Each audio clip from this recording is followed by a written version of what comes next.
Higher education is being reshaped by globalization and the digital revolution. There are growing pressures related to declining sources of income and rising costs. There is heightened competition for share of the local and global student market. Institutions are seeing a lasting effect from the global financial crisis impacting both enrollment numbers and philanthropy. The students have increasing demands and expectations of their educational experience. Prospective students are becoming more consumer-oriented and making decisions about education accordingly. University rankings will increasingly have more influence on positioning institutions in the local and international market, and graduate career readiness is a growing student concern. Students are looking for access to services and education across new technologies and more flexible delivery options. In order to be competitive and to meet these expectations, universities will need to invest in expensive facilities and infrastructure. Just as competition for student recruitment is increasing around the world, so too is the competition for talented staff. Ultimately, an institution's ability to differentiate itself and market, recruit a diverse student body, attract and retain staff of international distinction, secure multifaceted partnerships and generate philanthropic support will be key to surviving the challenges the sector faces.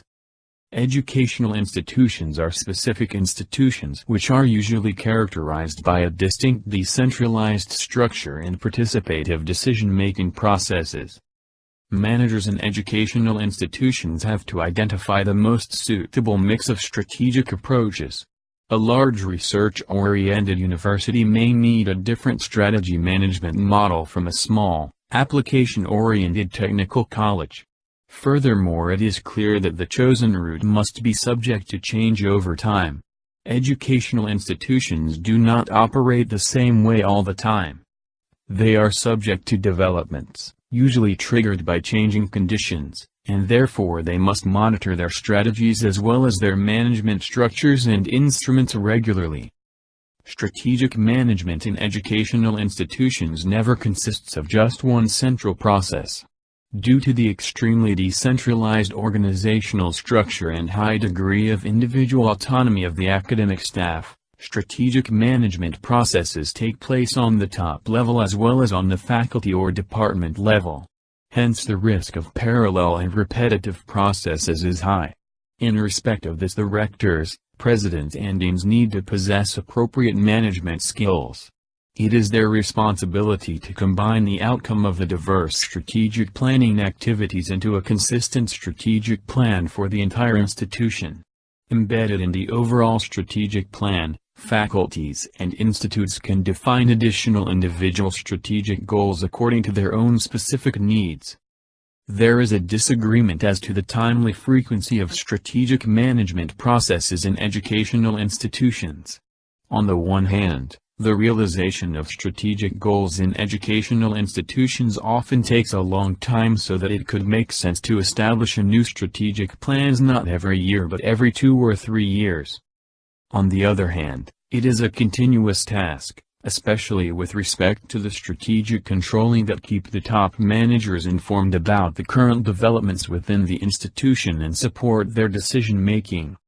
The evolution toward maturity in strategic and quality domains is partly related to the degree of importance assigned to the activities in both fields. The maturity of an institution's cultures can be judged by the degree of systematization adopted by the institution in its approach to the new challenges. Does it mainly respond to change needs in an ad hoc, disorganized manner, with little attempt to develop robust policy and procedural frameworks? Or does it carefully attempt to build processes to guide collective behavior through good practices? The dimensions of maturity are portrayed diagrammatically, in the figure.